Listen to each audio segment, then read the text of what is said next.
Let's get this party started.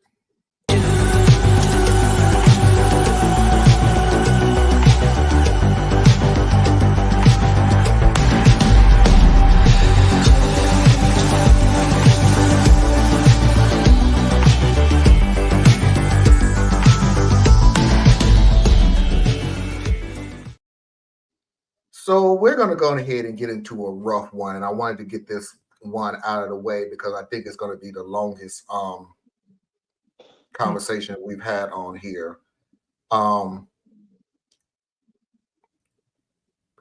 Viewer discretion advised. There is a death of the baby, so just prepare yourself with that. But it's really, really, really early into the story, and it does have an effect on the rest of the story. The title is "Share My Birthday with My Dead Twin."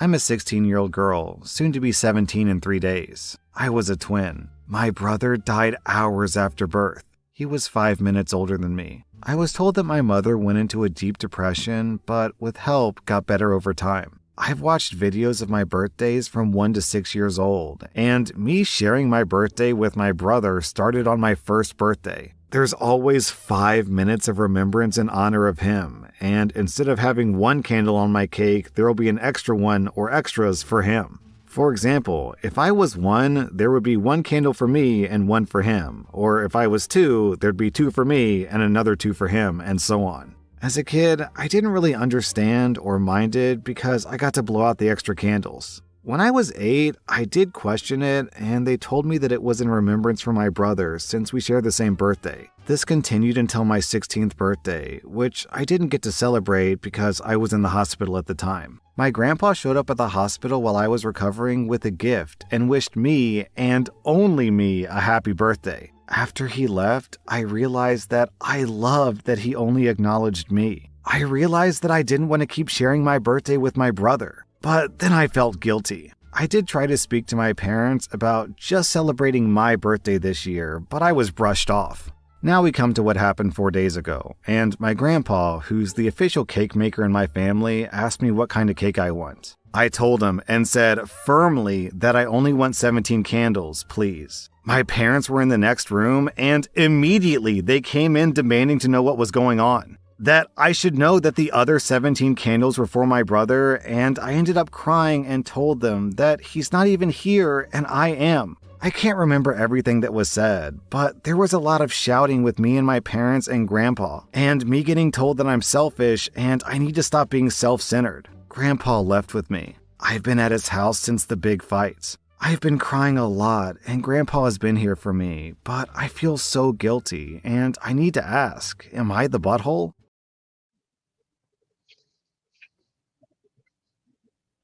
I never understood. Now, granted, I ain't had to live this particular saga, but I've never understood the beyond the acknowledgement of someone who has passed away, having like parties or like I don't get it. Like Carrying the only grief one forward. child, 17. No matter how you count this, only one child is 17. The other one's deceased.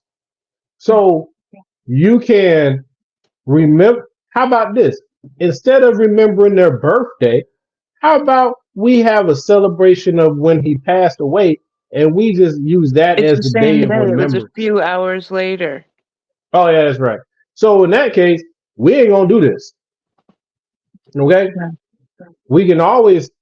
I mean, I'm not to sound too callous. There's not a lot to remember. Okay, he wasn't here very long. So what exactly, other than the pain, are you remembering? Your So sister I remembering don't the get pain. it. But I Your sister mean, is first of all, the beginning of the story was they said my mom went and got therapy. I'm inclined to go, they said that. Did she really? Number two, and this is to the parents, you are not celebrating a birthday, you're celebrating a memorial.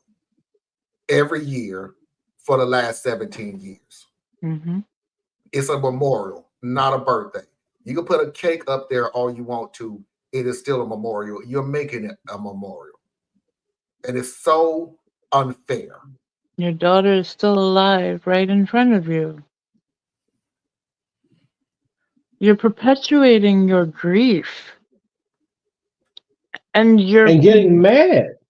yeah, and you're placing an unrealistic expectation upon a young girl who never got to feel the all the twin things.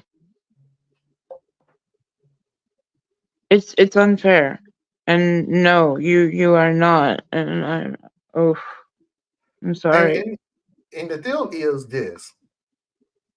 Y'all know how I do this. I always look in the future just to see. How far are you going to take this?